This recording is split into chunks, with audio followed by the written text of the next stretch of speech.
Let me introduce Felicity Castagna. It's my very, very great pleasure to have Felicity as a guest speaker today.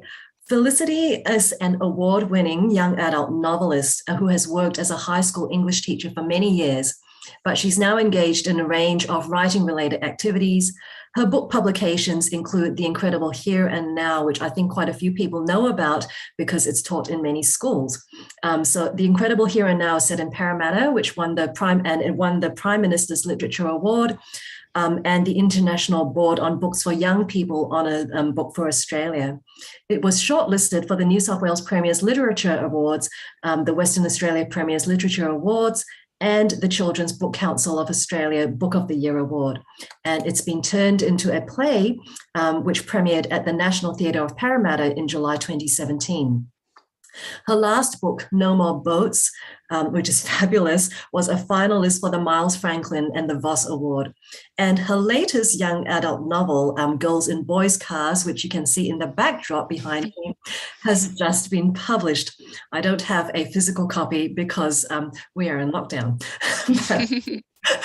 Yeah, we're very privileged to have Felicity joining us for this session today. Felicity is going to talk a little bit about her new novel, Girls and Boys Cars, which is in many ways a book about writing your own story. And then she's going to run a masterclass on creative writing today.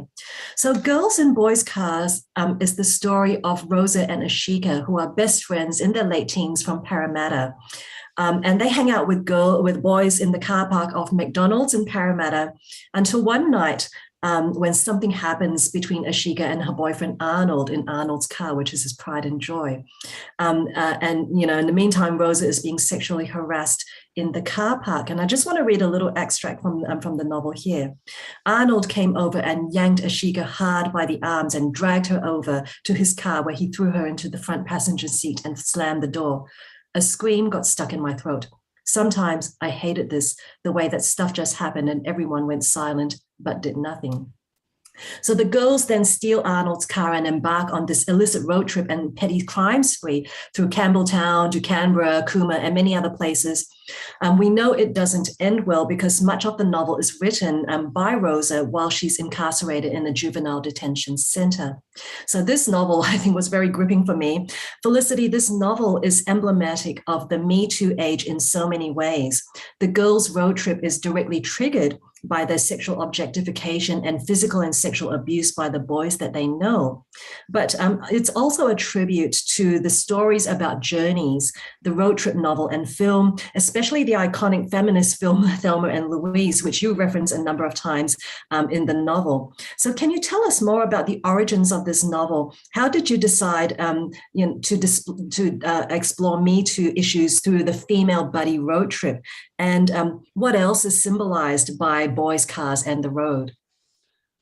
There's a really long tradition of the male road trip novel. So the most famous of those being, On the Road. But there's very much not that same tradition in female literature or books about women and girls. Really, other than Melissa Lukashenko's recent book, there's none of these in Australian literature in particular.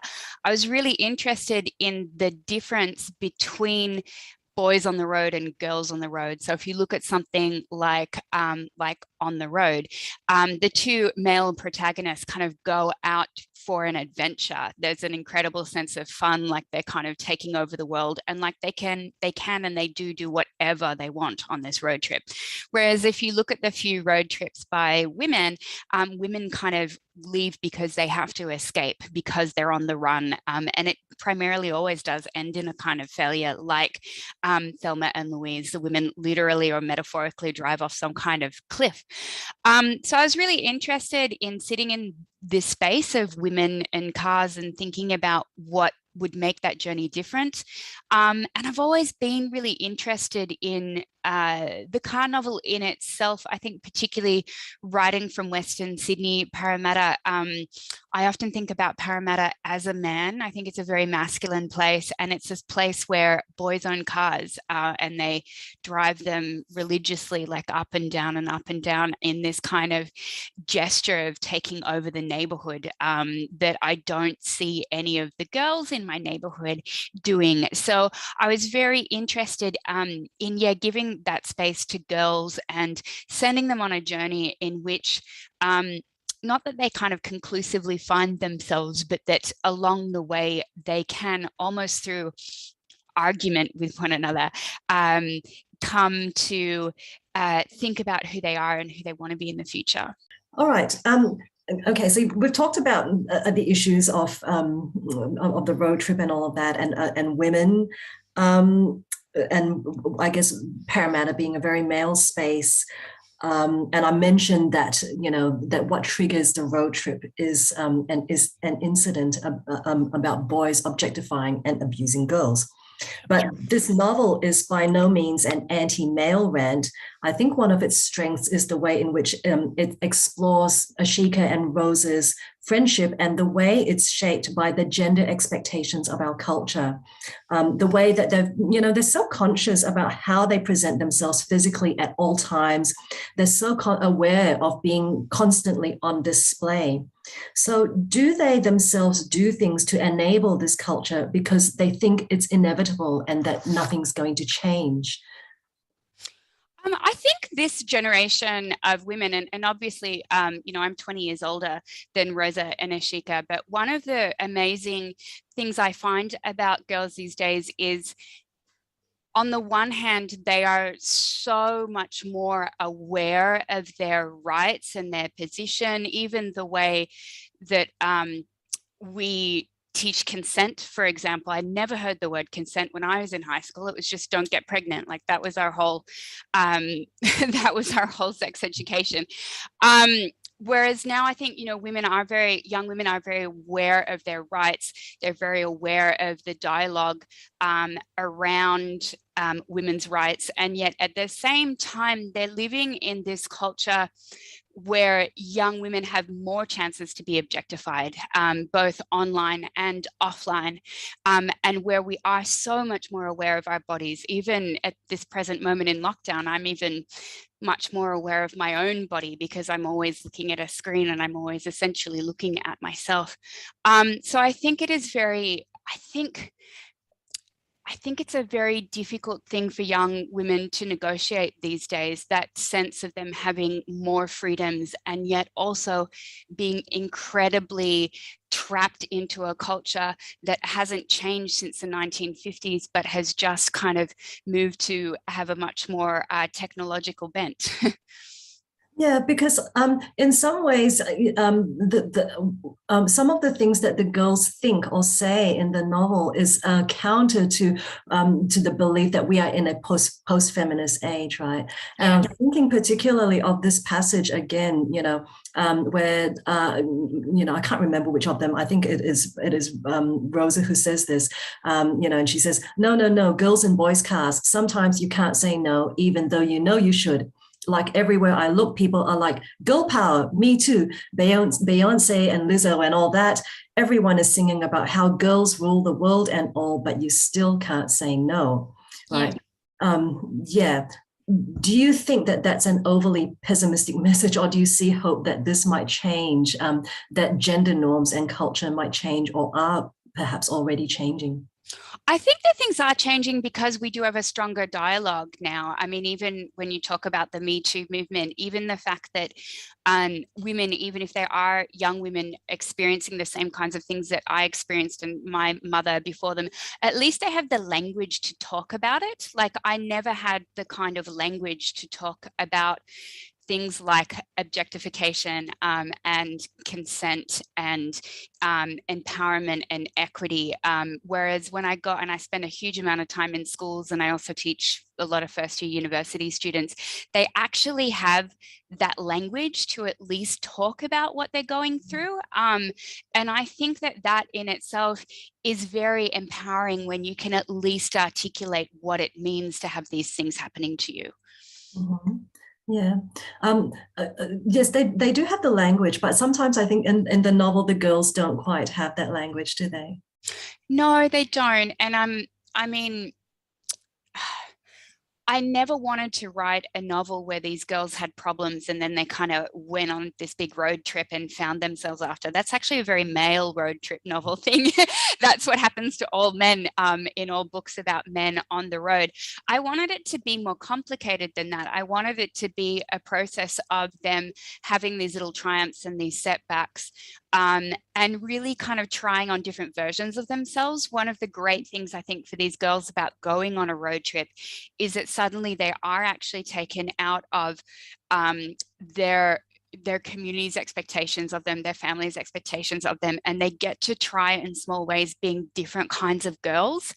And I think that that in itself is quite empowering, and also kind of an amplification of what I think teenagers do and should be allowed to do, which is to kind of try on different versions of themselves and see what works for them. Yeah.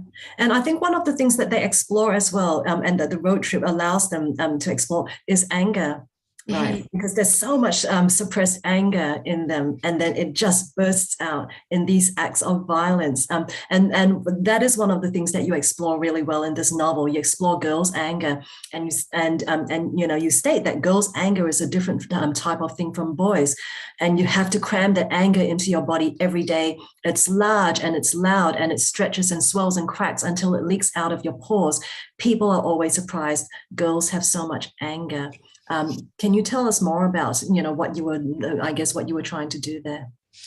I think if there's one emotion that girls still aren't allowed to own, even in this like feminist Me Too context, it is anger. Like if you look at depictions of women in anger, you know, even prevalent ones in the media, automatically women who are angry about things become kind of masculinized.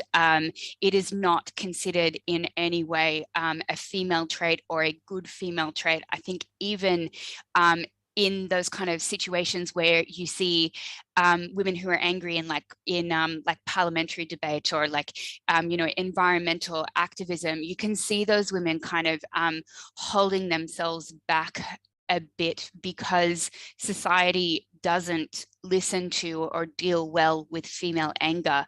And part of me allowing these girls to be angry was trying to allow them to kind of let that anger burst out of them at kind of random times and towards each other, and towards other people that they meet on the road or situations that they encounter in the road.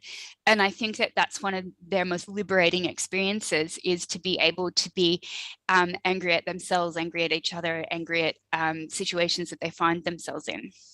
Yes, and to work through the anger, I guess, wouldn't say in healthy ways, but just to acknowledge that they can be angry and they can get through the other side of it, of expressing anger. Yeah. Yeah, a lot of the girls that Rosa meets in jail are angry, like they're really angry girls. And I mean, that kind of was a depiction of, I've actually taught quite a lot in the juvenile justice system, and have had relatives and friends that have been incarcerated. And it is a space of great anger where people are kind of put in a small space and have to work out what to do with that anger, which is one of the reasons why I was also interested in having part of the setting for this book be a juvenile detention center for girls. Yeah. Okay.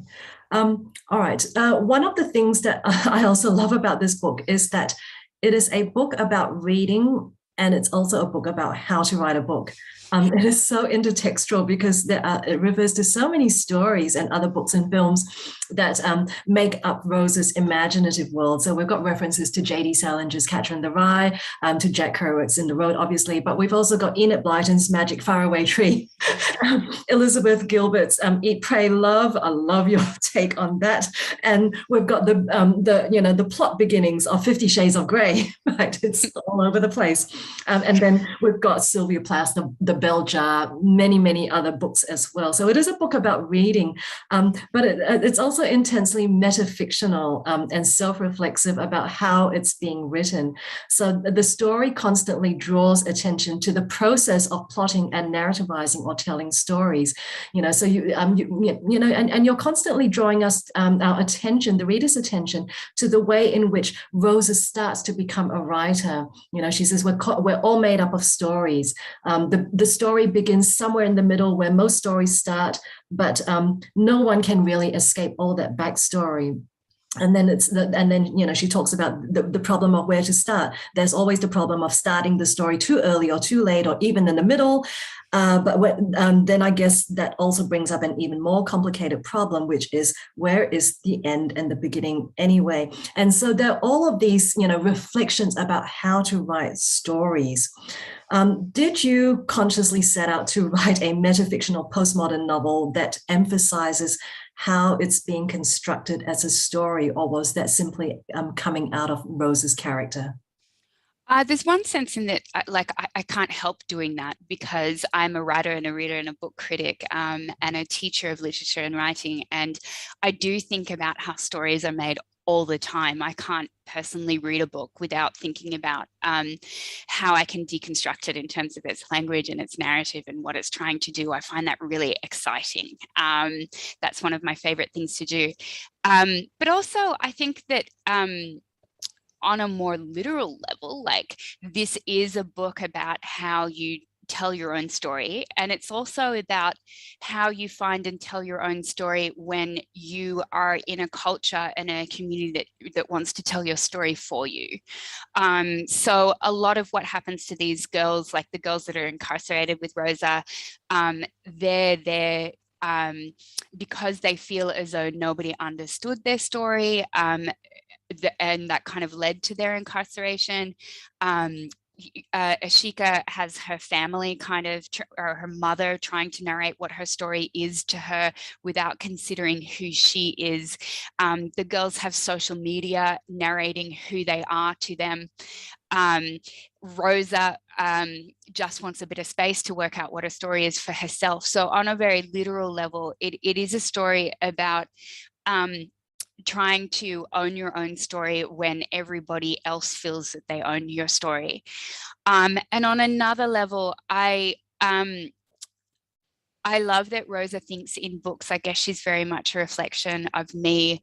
I loved, particularly as a book critic, being able to really talk about the essence of what some popular books are about. Like Catcher in the Rye is really about a guy called Holden who complains too much. And Eat, Pray, Love is really about this woman who just gets to go off into the world because nobody ever tells her no, so it was good to be able to talk about those texts in that way, and the essence of what their stories are in a way that I think young people would get if they read those books. Sometimes, myself in particular, I think we kind of do deconstruct stories too much without allowing ourselves to kind of sit with what the basic idea or the message of the book is. And often it's that basic idea and that message that is the most profound and moving thing.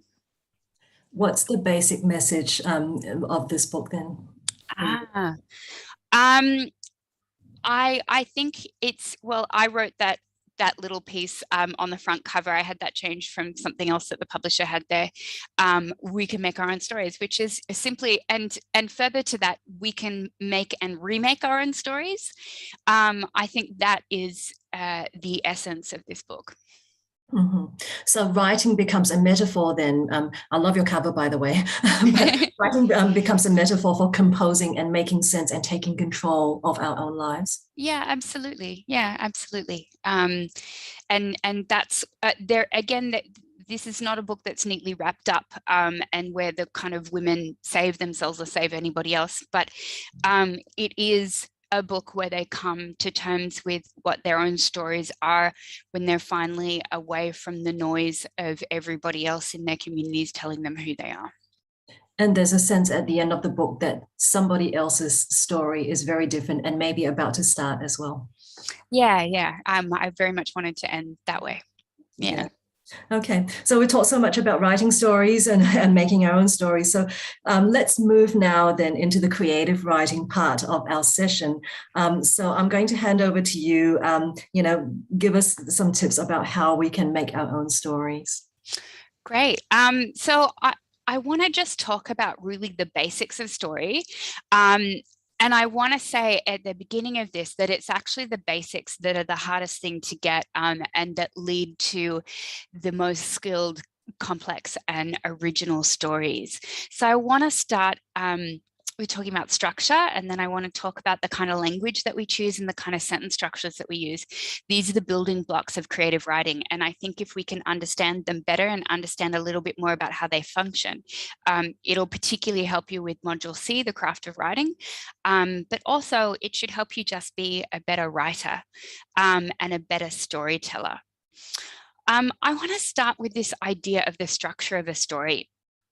I've spent a long time teaching creative writing, and one of the things I used to do when I was teaching creative writing is to show the students all the different forms that a story could take, parallel narratives, circular narratives, as stories with hub structures. There's so many different ways that you can tell a story in any different form. And I'm trying to use the word story a bit generically here.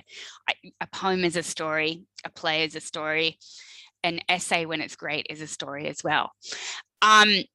But I realized one of the things that happened there is that my students forgot that at the end of the day, a story is about taking somebody on a journey. So at the end of the day, a story is really about taking your reader on a journey with your character, or you, if it's like told from your perspective. That's why, and I'm just going to share my screen for a moment here. Can you see my screen? Yeah. That's why this pyramid that teachers show you all the time, I'm sure everybody's had this, like teachers love this. People have been showing this, people would have shown you this since you were in primary school, I'm sure. But it's actually really important to talk about. This is called Freytag's pyramid. All stories need to have a sense of an orientation, a conflict, a rising action, a climax, and a resolution. What's important to note here, though, is that this orientation, conflict, rising action, climax, resolution, this is all about taking your reader on an emotional journey with you. So the small actions that happen at each part of this pyramid, they're really about making sure that you have a character in one emotional state at the beginning of your story, somebody who goes through a large emotional climax, and somebody who ends up in a different emotional state at the end of the story. Okay, so stories are things in which you have small actions, and the small actions are tied to an emotional change. So if I give you a really simple example, like I'm writing a story about my grandmother who died, the orientation might be simply that I'm totally overwhelmed with grief. I'm sitting outside the church, I can't go in. The conflict might simply be that I enter that church, and I walk. That action might be associated with an emotional change, which is one in which I come to perhaps accept the situation a bit more. The climactic moment of the story might simply be when I look at my grandmother in her coffin, and I feel some small amount of joy there that helps me think about her and her life. And the resolution might simply be that I walk out of the church and I decide to go to that spot where we used to have a picnic. This is really important because again, it's really important to take your reader on a journey with your character. It's really important to think about as well the absurdity of that word that we use, resolution, because stories that are all neatly wrapped up are actually pretty boring. I prefer personally, And you'd notice that if you read any of my short stories or if you read my books, all of my chapters even end simply on an image of something that summarizes what they've gone through. If you look at, for example, many of the stories that you set in the craft of writing, almost all of them really end on an image that summarizes some kind of theme or idea in the text. Having said that, there are many different shapes that a story can take on. So you can write, this is not an exhaustive list of shapes. I'm simply going to introduce you to some of them. And if one of them kind of piques your imagination, then go off and do some research on it further. I find one of the most popular writing forms that people are using, particularly in HSC exams at the moment, is the vignette form. A vignette is simply when you take a picture of a moment in time and you turn that moment in time into words. It's very poetic. It's in some ways, vignettes often seem more like block poems because they have heightened kind of poetic technique. They use a lot of metaphor and a lot of symbol. One of the things I find really exciting about the vignette form is that you could just have one, or you could have 3 or 4 for a larger story, or even you can do what I did with The Incredible Here and Now, which is that I wrote about 250 vignettes and I turned it into a novel. So I like their kind of flexibility.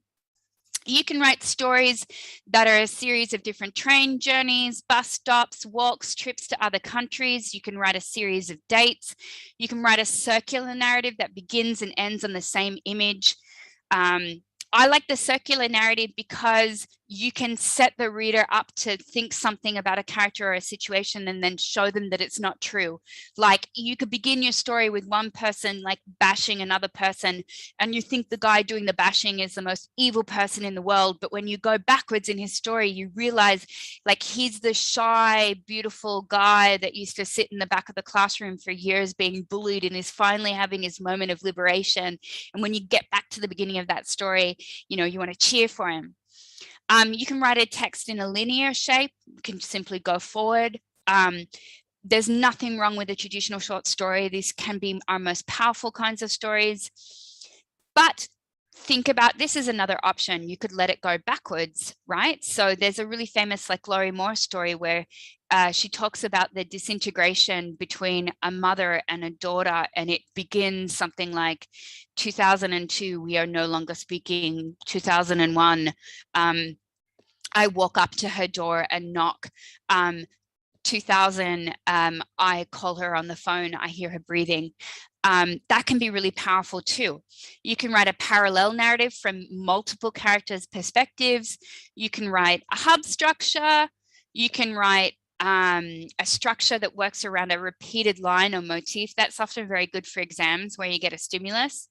And you can write, again, a hub structure is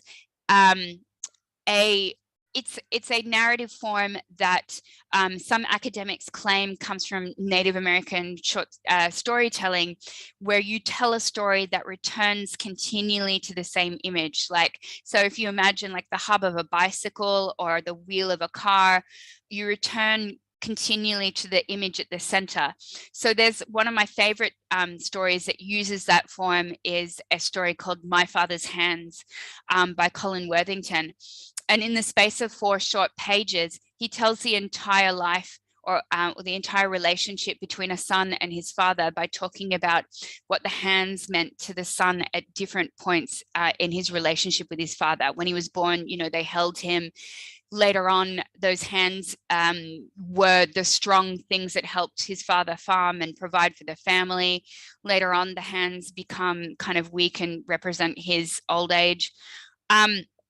The important thing to remember about all those different structures is that they all have things that they do and that they don't do. And so you want to think about the one that works best for the kind of story that you are trying to tell. So for example, a lot of those forms were really what you might call quite fractured. When you tell a story, or fragmentary, when you tell a story in dates or vignettes, or you tell a story in time signatures. Some readers don't like that. because it pulls you in and out of the story. As a writer, I personally love it because I just love sitting with like small moments of time that are interesting to me, and I don't want to have to explain how a character got from one place to another. So it works for me, may not work for you, may not work for your stories. Think about that. Other things like parallel narratives, for example, can be great in showing a moment of time or an action from multiple different perspectives. I know young writers are particularly fond of that. But I also think you've got to think about the fact that when you write in parallel narratives, what's really important is that your characters all have very different voices. So they choose different words, they choose different sentence structures, they have different kinds of atmospheres and moods to their word, to their piece. If you don't do that, you won't be able to pull off a story in which your characters sound and feel different. They'll just kind of merge into one blob and you won't be able to pull off a parallel narrative. So really think about what those forms allow you to do. The hub structure can be fantastic because it can allow you to bind together large amounts of time that might not otherwise sit together very well. But again, think about what kind of story you're trying to tell and what that allows you to do. I'm going to share my screen again and talk about another kind of structure.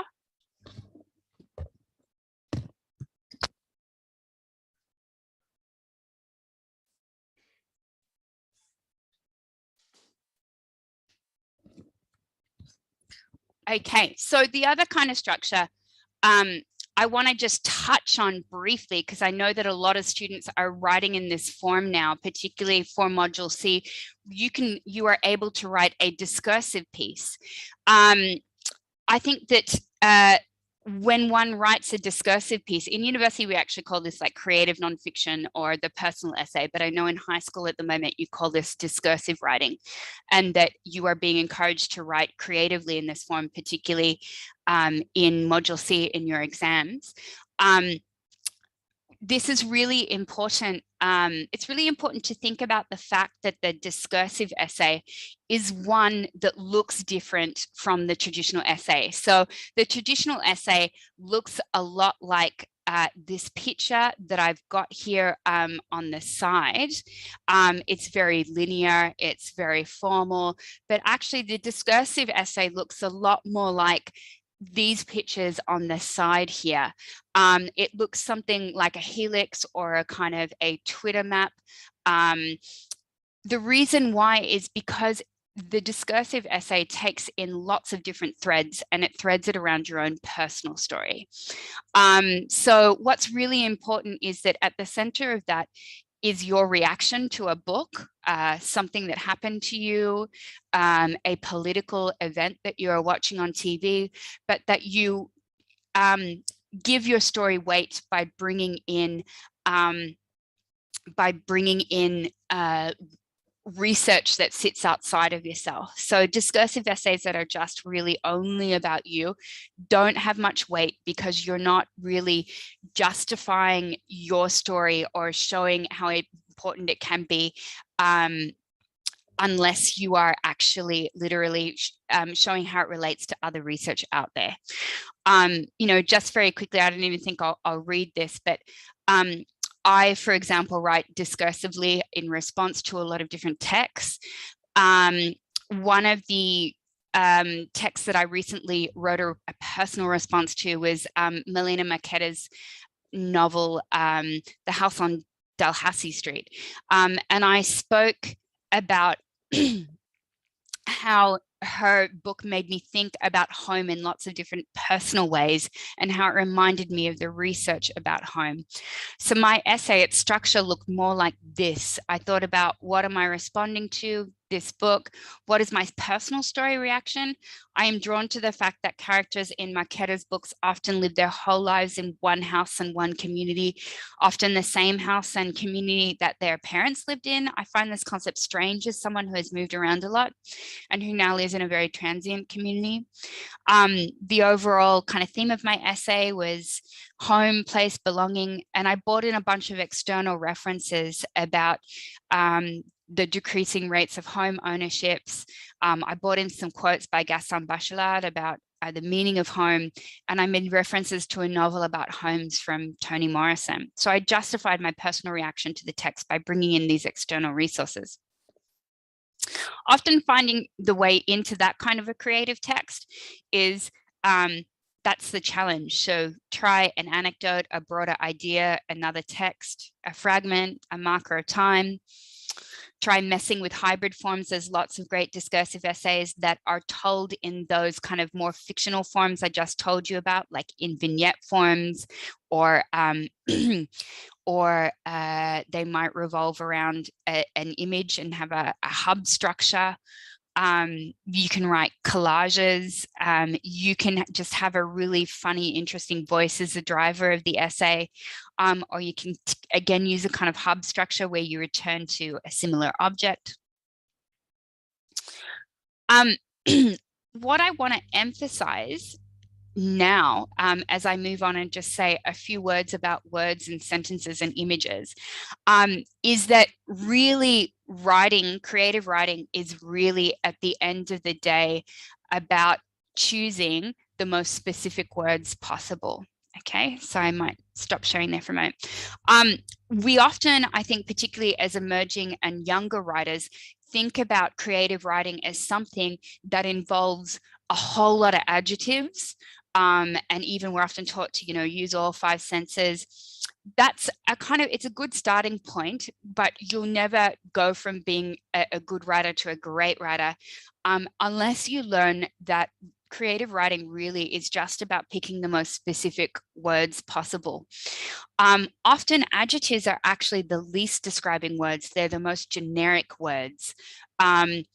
Things like, if you think about words like beautiful, or large, adjectives that are commonly used are incredibly generic. What does the word beautiful tell me about what somebody actually looks like? It tells me nothing. The weird thing is that nouns actually tend to be our most describing words, even though we don't think of them that way. So if you think about a sentence like, she walked into the room in a pair of Prada high heels versus she walked into the room in a pair of Kmart sneakers, me replacing those nouns there, Prada high heels versus Kmart sneakers, I'm showing you a lot about what kind of character they are without using any adjectives. And in fact, the nouns in those sentences are incredibly describing. Okay. We want to choose language like that. We want to choose the most specific words possible because it opens up many ways of interpreting a situation. So if I say she walks into the room in a pair of Prada high heels, maybe I'm indicating her wealth. Maybe she's just really self-conscious and has to overdress all the time. Maybe she's trying to appear powerful in a boardroom where she feels disempowered. There are many reasons why I might choose that language, but it shows me a lot about the character. That's what teachers mean when they're always telling you to show, not tell. They mean choose the most specific words possible. Okay? I'm going to show you just briefly an example of a writer who I think uses the most specific words possible. This is a writer called Zadie Smith. She writes really long novels. Many of her novels are like 600 or 700 pages long, and yet she hasn't wasted a word, okay? She's actually using the least amount of words humanly possible when she writes. Every single word has significance.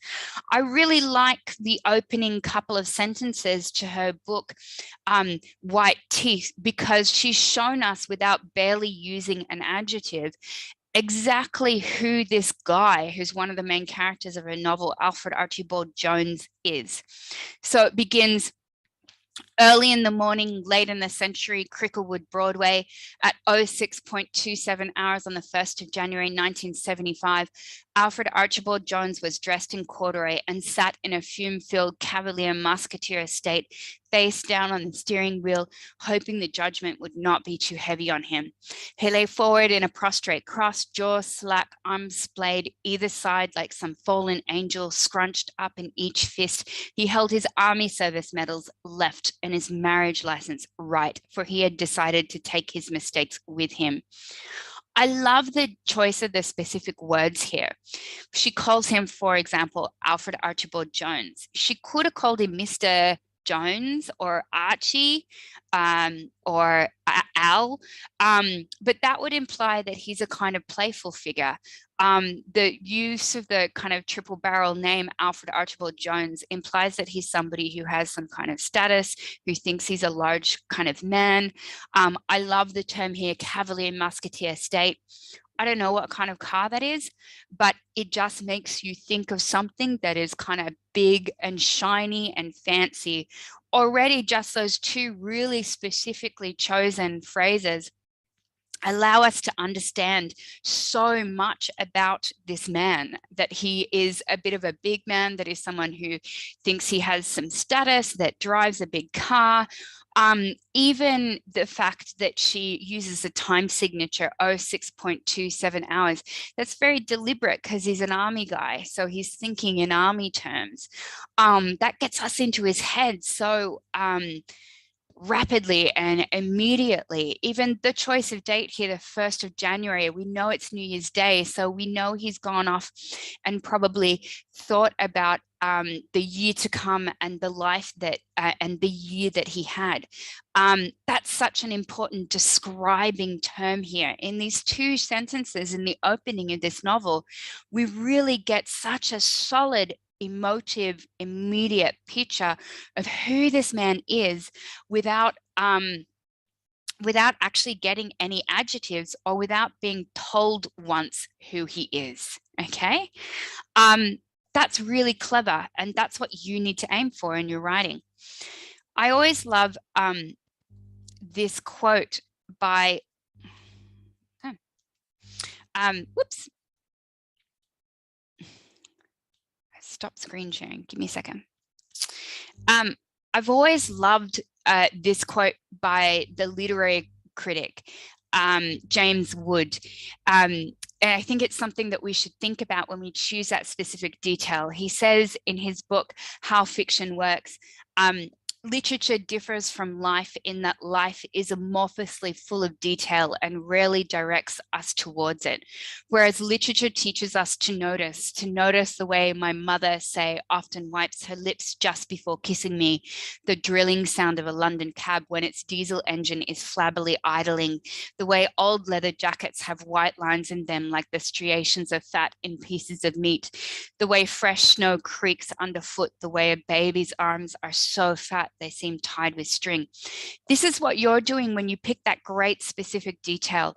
You are trying to find that small detail that you or your character notices that tells us so much about who they are. James Wood is actually, like, he's so right when you think about it, even in the rooms that we are all, or whatever spaces you are listening to this in now. There would be so many things that you could describe, but it wouldn't really be that important maybe to a character who sits there in the room or to your personal experience of that room or your place. Think about a story we might tell, for example, of somebody who's been away from school because they've been really badly bullied. When they walk back into the school classroom, they're not going to be like noticing every single thing. They're not going to talk about the posters on the wall and the 30 different students and the things that you can see out the window. They're just maybe going to describe the look on that bully's face when they return. Okay, so think about what are the details that are meaningful in you describing your own position or your character's position. And then the last thing I think is really important to think about is the other part of writing is that we use the most specific sentence structures that we possibly can. One of the things that great writers do is they actually manage to show us about a character or themselves just as much through their sentence structures as through their word choices. I'm just going to have a look at the first paragraph here. This is from a novel called The Corrections by Jonathan Franzen. And Jonathan Franzen is known really as this staunch grammarian. Like, he's really hung up on grammar and the structure of a sentence in a way that I think is really interesting. In this section, he's talking about this woman, Enid, who's basically just flipped, like she's just flipping out. And you can see that anxiety that she has replicated in the actual sentence structure. So it begins, the anxiety of coupons in a drawer containing candles in designer colors. The coupons were bundled in a rubber band, and Enid was realizing that their expiration dates lay months and even years in the past, that these 100-odd coupons whose total face value exceeded $60, potentially $120 at the Chiltsville supermarket that doubled coupons, had gone bad. Tilex, 60 cents off. Excedrin PM, $1 off. The dates were not even close. The dates were historical. The alarm bell had been ringing for years. That second sentence there in that first paragraph is so interesting. It is essentially two complete sentences that are bound by a colon. So the reason why you use a colon is to show that the meaning or the ideas of the two sentences are so extricably linked that you have to show that link with a colon instead of having a full stop. That's at least why most creative writers use it. So you've got these two very long sentences joined by a colon, and then within the second sentence, you've actually got almost another sentence that comes within the parentheses. Parentheses is kind of, I think about them as like a Shakespearean aside. So they're like when you read a Shakespeare play and you see the two characters going blah, blah, blah, blah, blah on stage to each other, and then you have other words that might be in parentheses that they turn to the audience and say, because the whole meaning of the short scene might not be able to be taken in completely if they don't give us extra information. That's exactly what Franzen is doing here. So in this scene, Enid is actually having like three very different complex thoughts at the same time. And you can see that through the grammatical structure of this sentence. Again, it really emphasizes that fact that she is anxious and overwhelmed. He does this fantastic thing next of giving us what's called a non-sentence. So sentences that don't contain all the grammatical parts of the sentence. Tilex, 60 cents off. Excedrin PM, $1 off. Really specific words there that emphasize things that don't matter, like who cares about a coupon that's expired. But he does that because he wants us to kind of pause and take in that image. Often when writers kind of give us those small sentences, they're asking us to really contemplate what that small image is there by getting rid of all the excess words.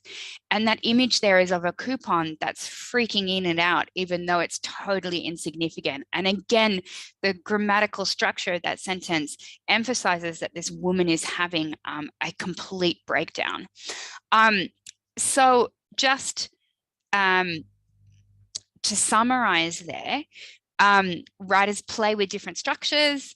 They choose structures purposefully because it suits the character or themselves or what they're trying to say. Writers choose language really specifically. That sounds like the easiest thing in the world, but I guarantee you, like one of the exercises I do regularly with students, from high school up to university is just, can you give me a specific bank of words and phrases that describe this place or this moment in time? And I can guarantee you, it doesn't matter if I do that with PhD students, the language that they initially come up with is too generic. Because choosing specific words is the hardest thing that we do in creative writing. So it is often something that comes out in the process of editing. When you edit books with a publisher, really most of what they're doing, particularly after they get to like editing the structure of your novel, is really asking you have you chosen the most specific words? And then they're really asking you, have you chosen the most specific sentence structures? Because really that is what writing is all about. It's about being conscious of the structures that we make the choice to use, okay? And the language that we make the choice to use. So I wish you luck in all of your creative endeavors, whether that be for the HSC or for your creative endeavors in university or outside of any kinds of institutions where writing can also be made. And thanks for listening to that big spiel. I know I talked kind of very quickly, but at least if you're watching this video afterwards, you can pause. Thank you so much, Felicity. That was really helpful. And I think it gave us a lot to think about. I'm also glad it's been captured on video so that we can go back and have a look at it many, many times. So just before you go, can you just tell us what you're working on at the moment? I am actually, I was writing a very realist novel, which I've put aside for now. And I've actually started writing what is my first kind of sci-fi novel, like sci-fi light. I just didn't feel like I could write anything else in this moment because everything is so strange. So I'm actually writing an appropriation of Enid Blyton's The Magical Faraway Tree, in which a family, like in the original text, except the children are much older and going into adulthood, kind of instead of moving to the country, they move to the city and discover that in this city there are kind of highways up in the clouds that take them off into many different lands, which help them to explore the politics and the context of the world that they live in. Okay, so Magical Faraway Tree is also come back. I can't wait. That sounds fantastic. Thanks. Yeah. Look, I have to say this as an aside, maybe we can edit this out of the video, but I think about the Magical Faraway Tree quite often, but I think about it in terms of me losing track of words. Sometimes, you know, I have words or things that I want to remember, but they're just not there. And in my head, I think, you know, that's that the land where these words belong has swung away from the top of the tree, and so I can't access these words or ideas, you know, or books. That's a lovely sophisticated metaphor, Hsu-Ming. When I think of the Magic Faraway Tree, I think when I think of that book, I think about the biscuits with the honey in them. The pop biscuits. That's all I think of, like these beautiful biscuits with honey. Wow. Who doesn't want a pop biscuit? Exactly. Okay. All right. We've got to wrap this up. Felicity, I'm really, really grateful to you for joining us for this session. It's been incredibly useful. All the very best with your writing, and you know, very best to everybody who's listening to this podcast or watching this, and you know, this video as well. And to Rory, all the best with your HSC and with your writing as well. And we'll see you. We'll see you all later anyway. Okay. Bye.